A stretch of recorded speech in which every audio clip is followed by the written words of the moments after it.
সান্ধ্য ভোজের খোঁজে সেদিনকে চলে গেছিলাম জিয়া ফিশ কর্নারে। লোকেশনটা কিন্তু ছিল বালিগঞ্জ। বালিগঞ্জ স্টেশনের 1 নম্বর প্ল্যাটফর্ম থেকে সিঁড়ি দিয়ে নামলেই জিয়া ফিশ কর্নার। সোজাসুজি দেখা যাবে কিন্তু fun in guest house. Enthusiastic এক কাপেলের সাজানো দোকান, যার মেনু কিন্তু অবিশ্বাস্য। এবং আমরা শুনলাম সেখানে নাকি অকেশনালি অক্টোপাস এবং শার্কও পাওয়া যায়। আনলাকিলি আমরা যেদিন গেছিলাম সেদিনকে আমাদের অক্টোপাস বা শার্ক খাওয়ার সৌভাগ্যটা হয়নি। বেকার ভাইয়া, मैं तो टूट गया। তবে যেটা খেয়েছিলাম সেটা হলো খাসির চর্বির পাকোড়া।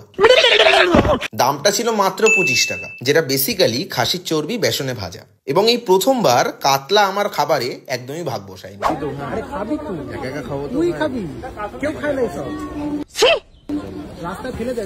এই প্রথম তুই আমার খাবারের ভাগটা বসাতে পারবি না।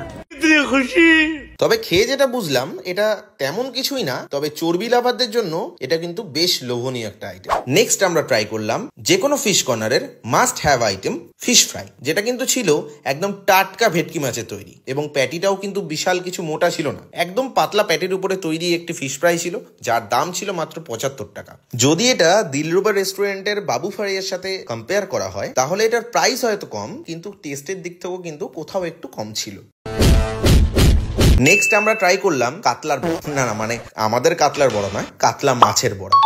এটা বেসিক্যালি কাতলা মাছের বোনলেস পিস, মানে যেটাকে বলা হয় ফিলে, সেটাকে কিন্তু বেসন দিয়ে ফ্রাই করা। এটা কিন্তু অসাধারণ খেতে ছিল। ফিশ লাভারদের জন্য এটা মাস্ট ট্রাই, এবং প্রাইস ছিল মাত্র 25 টাকা। Last but not the least, আমরা কিন্তু ট্রাই করে ফেলেছিলাম ফিশ ব্যাটার ফ্রাই, যেটা কিন্তু তৈরি ছিল ভোলা মাছের স্টাফিং দিয়ে। খেতে কিন্তু বেশ লাগছিল। ওনারা কিন্তু আগেই স্বীকার করে দিয়েছিলেন 35 টাকায় ভেটকি মাছ দেওয়া সম্ভব, তাই আমরা ভোলা মাছেই সন্তুষ্ট থাকলাম। টেস্ট অসাধারণ ছিল। সবকিছু মিলিয়ে আমাদের এক্সপিরিয়েন্সটা কিন্তু ছিল অসাধারণ। এনথুজিয়াস্টিক কাপেলের এনার্জেটিক কনভারসেশন এবং খাবারের কম্বিনেশন সেদিনকে সন্ধ্যেটাকে কিন্তু জমিয়ে তুলেছিল। আপনারাও যদি এটা এক্সপিরিয়েন্স করতে চান তাহলে অবশ্যই ভিজিট করুন জিয়া ফিশ কর্নার।